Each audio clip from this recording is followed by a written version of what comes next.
Empire Board of Realtors, which I had the pleasure of serving under him.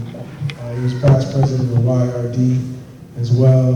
And I've also had the pleasure of watching him grow up over the years. And just really proud to see how he has developed in the things that he's been able to do. And so, again, Bilal Sharif, and I'll turn it over to him. And he'll just tell you about some of his experiences as a broker and how he got that 98% efficiency rate with quick BPOs. Just talk through. No mic? Okay.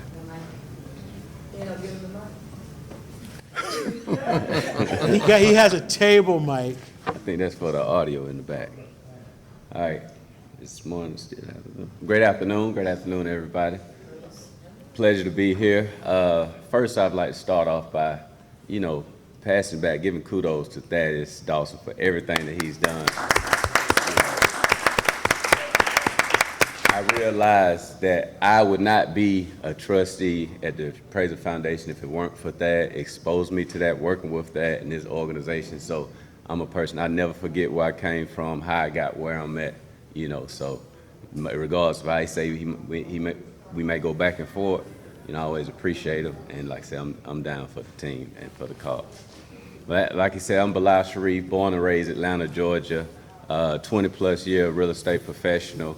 As Thad say, self-certified authority in the valuation space for about 15 years. I did start, as an agent doing BPOs, as a listing broker for the foreclosed properties in about 2008, 2009. Prior to that, I started off as an investor myself, buying, fixing up, and selling properties. Georgia mentioned some of the things that was happening in 2004, 2005. It was a different market, even as it relates to appraisals and value. And as an investor, I think Warren Buffett said a quote that says, "Be fearful when everybody's being greedy, but be greedy when everybody's being fearful." As a young person in the real estate profession back then, I was somewhat fearful because everybody was being greedy because of a lot of the regulations. 2005, 2006, there used to be drive-by appraisals,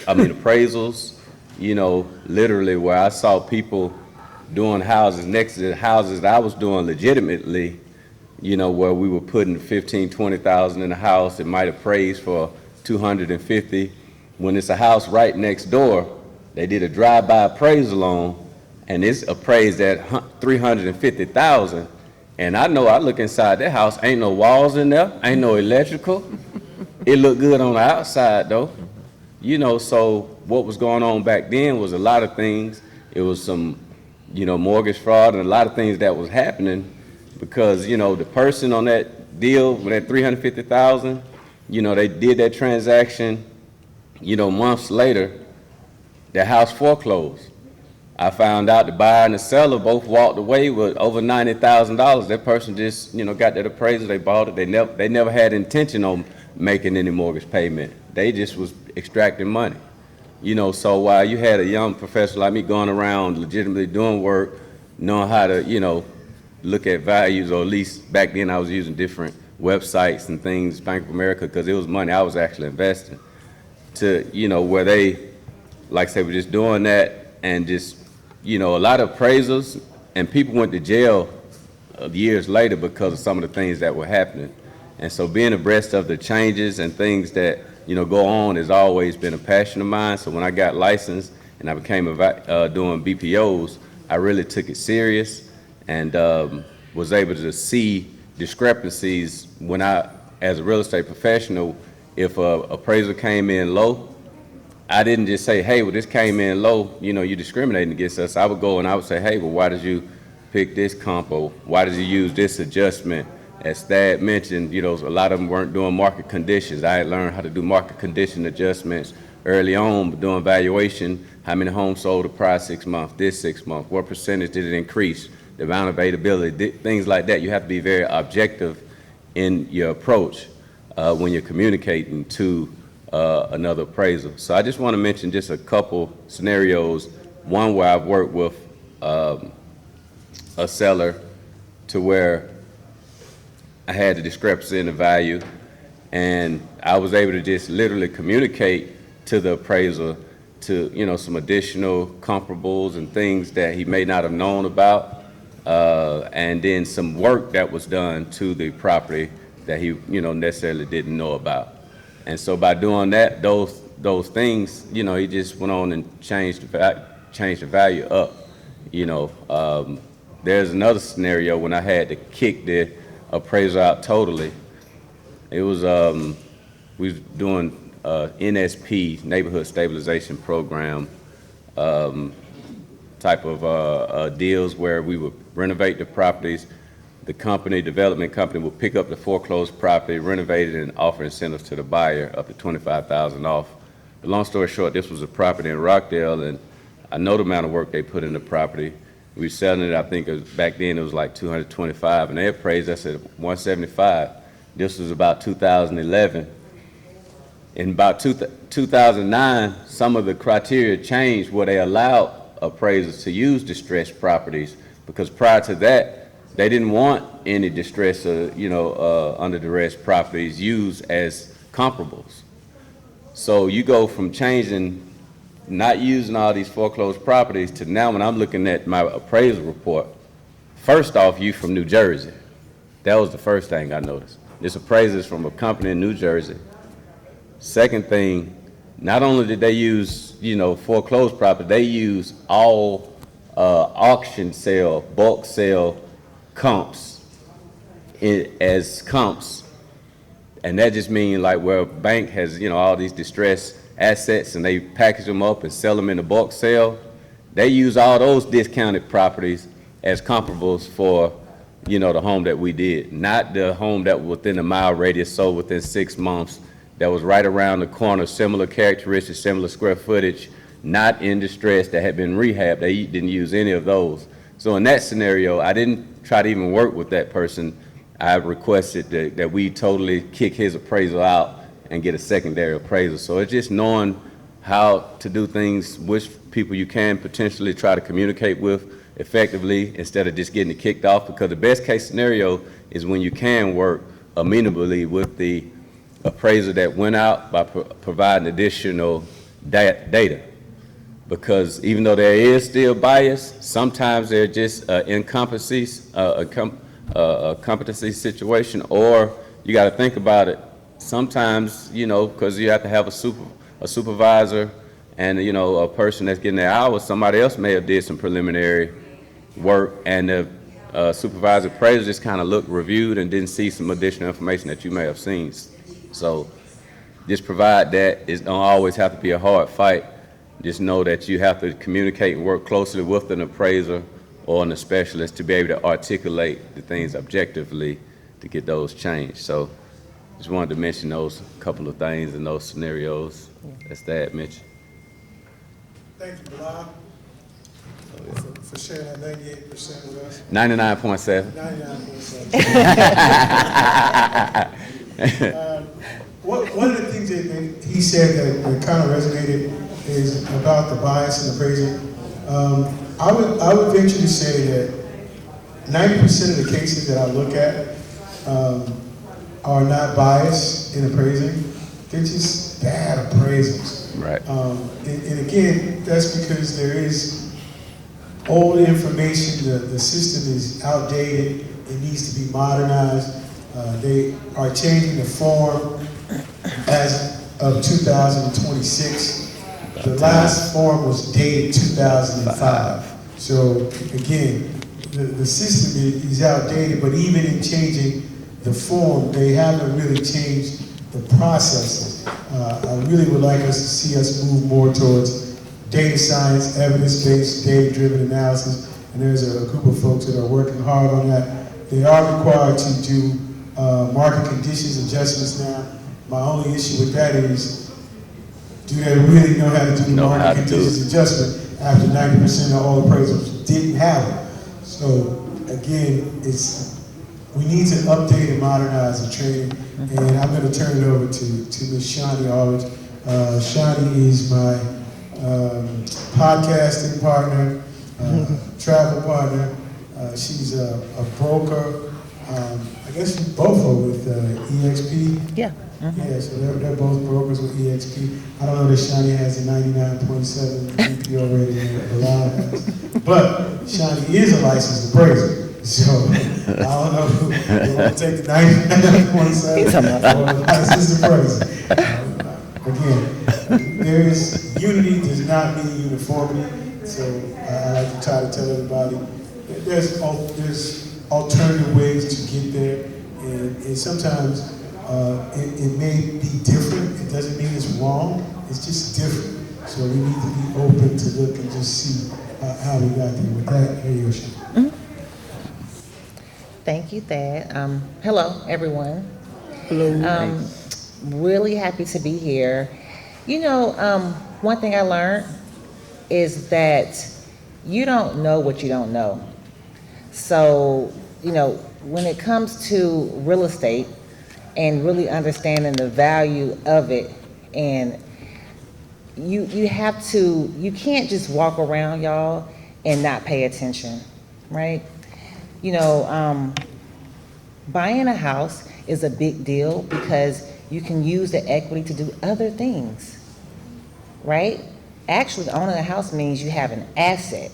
That's your net worth, right? And so when we're talking about these values, it's really important to understand that if you're not paying attention to what's happening in your community, and I mean like pay attention to what's happening in your subdivision, your neighborhood, pay attention to that, because as we go throughout life, you'll see the highs and lows of our industry, right? 2007, 2008 was crazy. I know B and I was like, what we gonna do? I mean, because, you know, we had that market free fall. Y'all remember, like we had to bail out the industry and things like that, right? So we saw where the values changed in our neighborhood if you paid attention. And then we saw things got better, right? Homes start to appreciate, okay? Paying attention to that. Then we had the pandemic. You saw what happened with that, with the values. We're like, whoa, this house sold for that much next door to me? Interesting, right? So what I want you to do is just pay attention. So should you have an instance where you're getting your real estate appraised, right? And you're like, now wait a doggone minute here. Because my neighbor's house sold 3 months ago for this. You're paying attention, right? So when yours come in and you're like, I'm looking at this, you know, appraisal report, okay, with an open mind and an open heart. I'm looking, but this does not look right. How do you know it doesn't look right? Because you've been paying attention. And it's really just that simple. If you want to call it being a nosy neighbor, I'm fine with that, right? But you got to pay attention, because now you know that something is not right. Now you know you can go and reach out to subject matter experts and tell them, hey, listen, can you help me with this, right? Help me figure out if my expectations are completely off or not. And so that's the reconsideration of value we're talking about here. That's it. Pay attention to what's happening in your community so that you can make sure that you're being done right. That's all. And when Bilal mentioned that appraisal and the person who did it was in a whole different state, I mean, how do you make sense of that? I mean, truly, because you don't know the little nuances of what's happening in the West End of Atlanta. You don't know what's been going on there. You don't know what happened 10 years ago and how things are building up. You don't know that when you are in Jersey. I mean, you can go online and do some research and things like that, but I would much rather want someone to appraise my real estate that understands that area versus someone who's in a whole different side of the world, placing their opinions and values on what I have. And this money, this value is affecting my life and my generations ahead of me. Yeah. So you gotta so owning real estate is a big deal. Pay attention to what's happening in your community, and then like share that with other people too. Like tell the children, tell your aunts and uncles, like have these conversations with them about real estate and how important it is, and how they should, you know, look at what's happening next door, the neighborhood behind them, beside them, because as an appraiser, we are going to pull data from all over and come up with a good opinion about what we feel like is right. So if you're doing the same thing, paying attention, so now we're on the same page, right? Now you're knowing like what we're thinking as an appraiser, what we're gonna be doing. We're gonna pull value from around the area. And we're gonna see what your neighbors sold their home for. We know, we're doing deep dives on what's happening. So that's really what I want to be the takeaway for you all, is just to pay attention.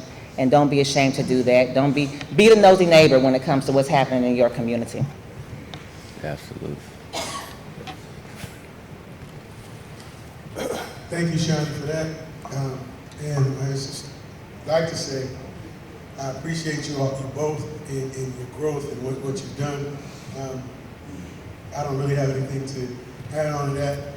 I think I'm gonna go to Mr. Williams. Why he pick on you so I don't much? think we got any time for this. And look, he talk more than both of us. I know I can talk. Mr. Evans, Go ahead. That's okay. this your daddy, so I'm gonna need you to give me. I got you. He knows. Like I already know. He knows. Talking about. Okay, all right. He keep me alive. You can go ahead. I'll go later. So, Mr. Ammons is a certified journal appraiser. He's also a VA panel appraiser. He runs MBA appraisal services, him and his brother. So I'm gonna let him go. He's an expert in, again, when that. You keep looking at that watch, I'm gonna take more time. I'm gonna be like a preacher. I want to thank Thaddeus for putting this on. I want to say to Bilal, I'm proud of you. You and I had a discussion about 10 years ago about value, and I knew you knew what you were talking about then.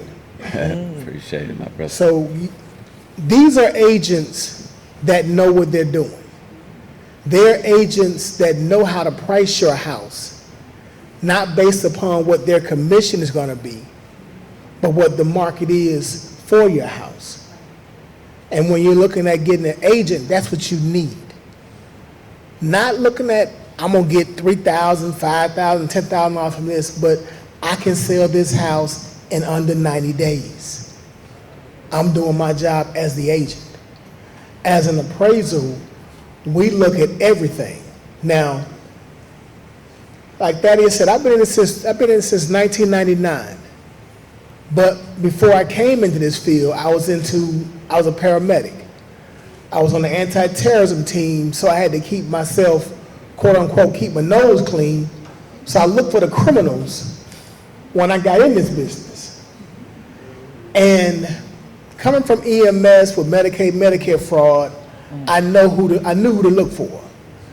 I saw so many appraisers who were taught just to make a value. It didn't matter what it was really worth. Just put that price that they want on this appraisal and let's get it through. We don't need that. We need honest opinions of value. We need to be able to go to the grocery store in that neighborhood and not get shot because we overpriced the house and they wanted to refinance and they couldn't get no money. Be honest about what we're doing. Now, as Thaddeus mentioned, the data that they're doing now, I've been doing that for 20 years. Thaddeus would brag on me because I would pull 20 and 30 comps before I selected the ones that I was going to use on that house to look at the overall market. That's what the appraisal is there for. We are the buffer between you, the buyer, the lender, and the seller. We're here to tell everyone that this price that you're selling it for is a legit price. You can feel comfortable going to bed knowing that you didn't overpay for the house. You can be comfortable going to bed knowing that you didn't let nobody borrow more than what the house is worth. Now, if you buy it below what it's worth, then you won. The seller's just upset. They should have got Shani or Bilal to assess their house before they listed it. Okay? What we're dealing with out here right now is a serious thing. And you need a professional. You need someone who knows what they're doing, someone who's not caught up on how much money they're going to make, even on the appraisal side. I turn down clients because I'm not playing the game with you on what you want. I'm the kind of person, it is what it is. What you see in the mirror is what you're gonna get. Okay? So what we're doing here with the reconsideration of value is helping you to present your picture to that lender. A lot of them don't know.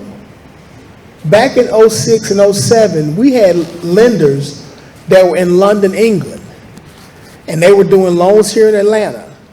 And the appraisals would zoom the picture of the map to make the houses look like they were closer, but you had houses on Bankhead compared to houses in Grand Park. Two different markets. But that lender was out of the country, he didn't know, and that appraiser was playing the game to get things done. It is too serious for you to put your money and your life on the line. I mean by life, if you got a 30-year mortgage, that's a big part of your life. Get a professional, get it done properly, and don't be cheap. I'd rather spend $550 to save me from a $500,000 mistake. All right? And with that said, I'm gonna let you go. Put on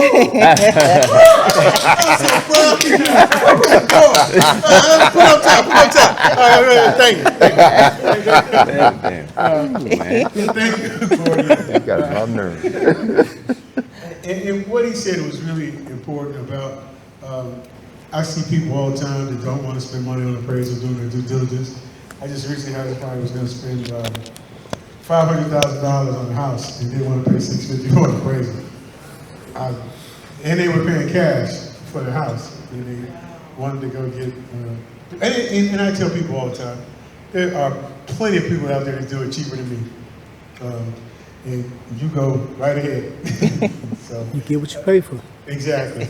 Your appraisal $650. No. Anyway, we're gonna get on over here to.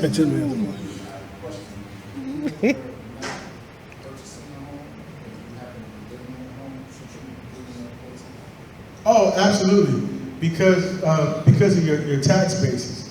And I don't know if you were here earlier. We don't appeal our property taxes. We have, I would say, over 80% of all of my tax appeal business doesn't come from us. We feel like if we appeal our taxes, it's going to lower our property value. And I was picking on Mr. Williams earlier because he appeals his taxes every year. But that's a misnomer that we have in the community. It's something that we need to break. And so, again, we're here talking about reconsideration of value and how important the process is for us to be heard. And y'all keep hearing me refer to Mr. Charles Williams. Mr. Williams, his resume is long and extensive. He's developed over half. He still owns the West End. He put the first West End CDFI in there.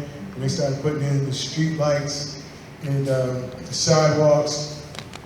I met him doing work with Capital City Bank. And he's just, he's been a hero of mine. I'm hoping he put me on that inheritance, you know, but I got all the grandbabies, so I think I'm way down the line. Anyway, Mr. Williams bought a piece of property. What year was that? 2017-18. 2017-18. And he couldn't even remember what year, that's how many pieces he got. It is a 2-unit building, and it has a garage and auxiliary unit, which was how he bought it, and somebody lives above the garage.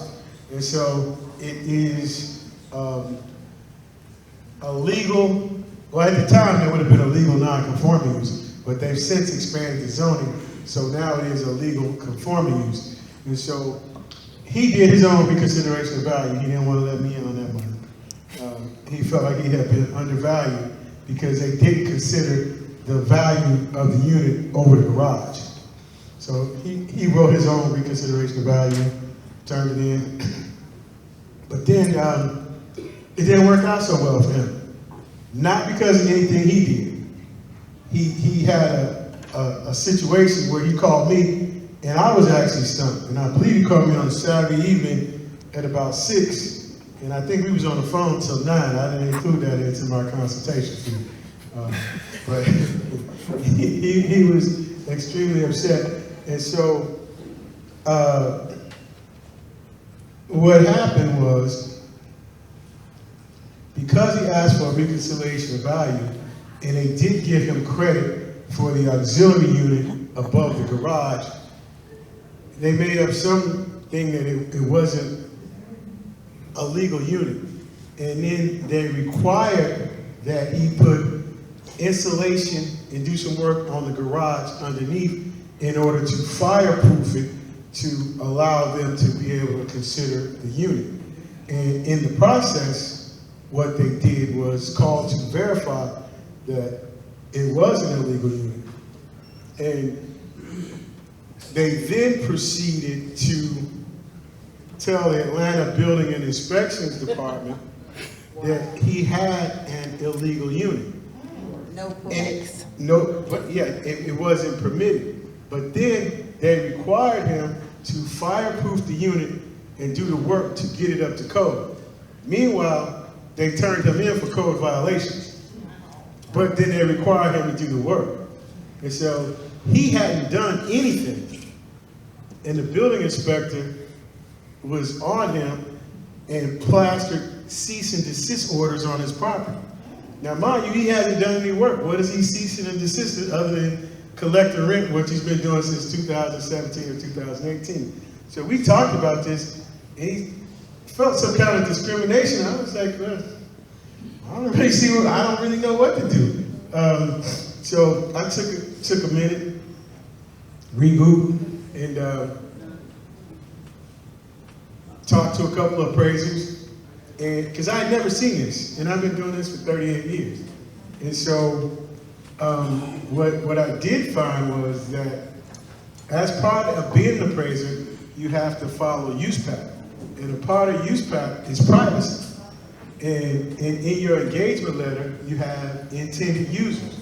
So you cannot release somebody's private appraisal. That's between you and the lender. And the city of Atlanta is not an intended user of this. Yeah. However, they've been blowing Mr. Williams up. And so what we did do was articulate the reconsideration of value violation of use pact for him.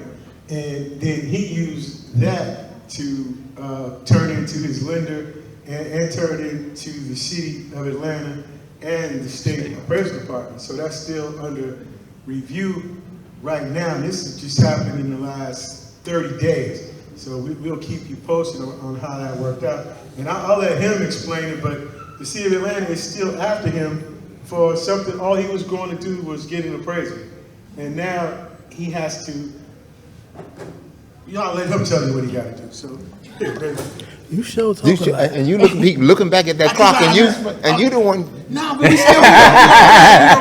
So you the one. I don't have a problem calling it where I need to call it. Call him out. Again, my name. Again, my name is Charles Williams. I'm looking at this. I'm coming to this conversation from a different perspective.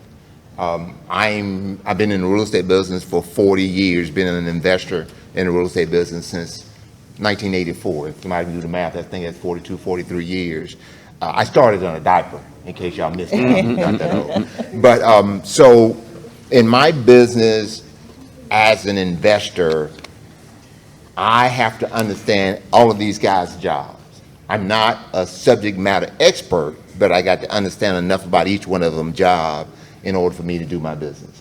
So the scenario that Thaddeus was talking about, first, before I say that, I met him 24 years ago when he was working for the bank, and the bank was appraising some of my commercial properties, and they sent a hitman to knock my property values down.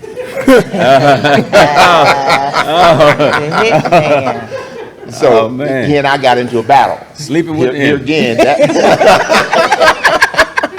here again, I have to understand everybody's role in order for me to do my job in the business that I'm in. And so he and I went to battle, not from my field, and I believe we went to battle from factual data.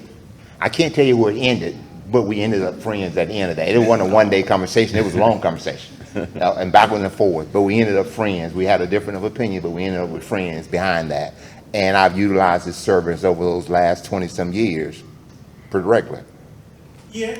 Okay, so that means that he's a pretty good guy, and I respect it, even though I might not got what I wanted in the end. The conversation gave me some respect in it, so, and I'm not an easy guy when I believe something, unless you show me some data from a different perspective to get me to look at it from a different way, and he was able to do that, and so we're still here today. But anyway, the scenario that he's speaking about is a building that I bought in 2000, I want to say 17, 18, and I use that because I don't try to remember today how long I've owned something or when. That's up to the kids and the grandkids. They can figure it out later. Okay, I don't have to worry about that now. So when I was going to refinance the property, not because I was needing money or pulling money out of it, I was refinancing it just for what they call rate and term. I had a short-term mortgage on that, was at probably 40%, 35, 40% of what the value of the property was. And all I wanted to do was come out of that particular debt into another debt at the same value. So when I knew what my value, from my expertise, I knew what my value was. And so the bank and everything from my perspective was clean. I should not have an issue from anyone from any side, from whether I had cash availability, whether I had credibility, whether the value of the property was there. All of that was non-questionable. Okay. So, but when the appraisal came out, and when you see me, if you see me out there, you'll see me, always I have a kid with me, always a grandkid with me somewhere, because I believe in the only way this thing can move forward anywhere is exposure. Yeah. So they travel with me all the time. They get on my nerve, I get on their nerve, but I put them in the car anyway. And they go with me. So I had a grandchild with me, and the appraiser came, and I kind of stood back, and I'm a talkative person. Okay, that's just nature for me. So I stood back, normally not my normal self where I talk you to death, because I had my kid with me. And she did the appraisal, two-family house, built in 2005, permitted two-family, two-car garage, two-story garage, all permitted in 2005. It's been functioning that way since 2005. She came back to me after the appraisal and said that the upstairs unit was not a qualified unit. The unit been there since 2005. I bought it in 2018. Then she came back and said that, all right, we need you to do X, Y, Z inside the garage, hang some sheetrock, a certain fire rating in the sheetrock, and we'll be fine. While we were doing that, the challenge was, how was she evaluating that unit above? Now, I make this and they'll get it better than anyone else. I wasn't even using the income on that unit. I was only using the income on unit A and B. I didn't even count that income. Here again, the loan I was seeking, and I'm working from memory a little bit, it was somewhere around 44% loan to value. For most of you guys who buy a house, you're somewhere between 90 and 95% loan to value. That's what they lend money on today. So you can see that I was way, way below value. She came back and said that unit didn't qualify and that she wanted me to do X, Y, Z. I went back to her in an email asking her why and she quoted some code section in that appraisal, national code section saying X, Y, Z about this unit. And I asked her, and she didn't give me a code section. She pulled it out, but she didn't say section X, because I wanted to see where she got the information from. So I asked her to go back and ask her, where do you get the information from? And then at that particular point is when I got a call. My office got a call, my property manager in my office got a call and said the zoning inspector said that he was at the property and he wanted, somebody to come up, and I'm generally one deal with that kind of stuff, and I wasn't available, but I called him back that afternoon. He proceeded to say that he had a complaint of non-compliance and working without a permit, redoing a unit without a permit. And immediately I said, okay, nobody's over there working. He said, yeah, but I got a complaint. And when I called you guys, nobody responded to me. Hold up. He talked to you this morning. I called you back this afternoon at 5 o'clock. I'm talking to the zoning inspector. And he said, no, I would not have had a conversation with you had somebody talk to me. I guess he was offended because my property manager couldn't have that conversation because his expertise wasn't there and mine was. But I called him back that same day. Anyway, I got wrote up. My tenant called, got a stop work order, scared the tenant to death because they thinking they got to move now because they done posted the house. So I'm going back now between the lender and the appraiser. Help me understand this. And the appraiser immediately said to me in one of the email, I no longer want to correspond with you. And asked me to talk directly to my lender. I wrote the lender, and the lender said, we never seen this before. And we don't know how to deal with it. And I said, okay, but you guys got my money. I'm talking about appraisal fee. I'm not talking about anything. I got my appraisal fee. And the lender held it for a couple of weeks. I couldn't talk to the appraiser because she asked me not to. But the appraiser in her email when she asked me not to, here's what she said. She said that I looked at it was non-conforming. I called the City of Atlanta zoning department. They will have an inspector out there within 1 or 2 days to inspect your building. She acknowledged in email that she called them around the same time. I can look at the city's thing and show when someone turned me in, saying that I was working without a permit. It was her. Yeah. I mean, I had narrowed it down to her anyway because I had nothing else going on. So where I stand today is, at that particular point, even with my skill set, I like to explain to folks that I'm a spiritual, religious guy, but I'm not like the rest of you all. When y'all hit your head or bump your toes, y'all go down on your knees and start praying first, okay? I ain't like y'all. I'm gonna tell the truth. When I stopped my toe, that was stuffing my toe. I cussed first. I sat at my desk and started cussing for a while. And then after I got to cussing, I prayed for a minute, and then I called Thad. But my first option was that y'all holy now. Y'all don't do that kind of stuff. But I know what if I don't cuss first, it's gonna come out somewhere. And I want to get it out before I get in front of anybody else. But anyway, so I called Thaddeus and we talked for a long period of time. Like you said, and I believe it was a weekend, and because I had hit the top. And he and I talked for a long period of time, and he kept saying he had never heard that. Because I had 40 years in, guys. I've dealt with all kinds of appraisals. I've dealt with the ones the bank sent me. I've been doing 2008 when the market crashed down, 2007, 8. I didn't run out of money until 2009 and 10. But when I ran out of money, I deal with all kinds. The ones who was trying to come get me, I deal with them too. You know what I mean? The ones who was coming to appraise because the bank wanted to take my stuff back. So I've dealt with all kinds of appraisals on all sides. So I understood it clearly. But at this particular point, I needed someone with more experience and more expertise in a subject matter that was way beyond what my skill set could deliver for me. And I needed someone who could understand that when my voice tone goes up, it ain't necessarily, don't take it personal, it ain't about you, it's about the scenario. And I called him. And he and I talked through this for a couple of 3 days. And I asked him, okay, I don't know how to articulate this the way it needs to be articulated in order to get the attention that I need. But first off, I wanted to go to the state. Matter of fact, I didn't want to write a letter to the state on the appraisal board. I wanted to go to the state and knock on somebody. Hey, my name's Charles Williams. I've been in, But anyway, he guided me. And I've thus far wrote to the institution, the lending institution. Basically, I didn't tell them this, but in my heart I said this. I don't need your money. I don't want that. Y'all can keep it and go down the street. I'll do this later. All right. But I went to them and they said, first they said, let us evaluate. Then they came back and said, we can't see where you were wronged. Okay. And then I'm doing both of them. I'm with the state appraisal board and I'm with the lender, and I'm making the decision now, removing my ego and emotions out of it. Did you hear me say that? You heard me take a deep breath?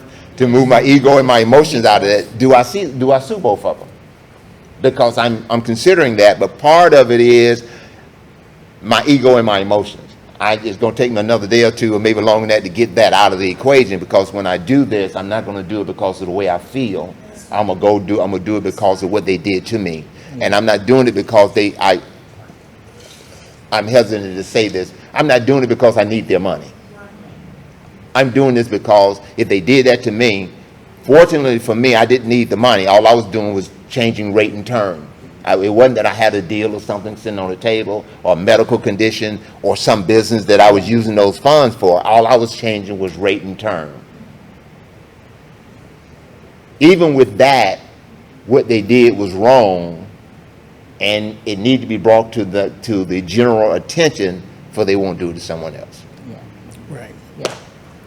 Yes, Can I indeed. ask you a question? Yes, Now, you said the property was built in 2005. yes. At the county, they should have the plans and specs that was presented. They do. If that second-story He unit didn't do it. It don't matter. in the plans and specs showed it being built out, that meant that you were in compliance, and they approved it for it to be built. So the plans and specs shows the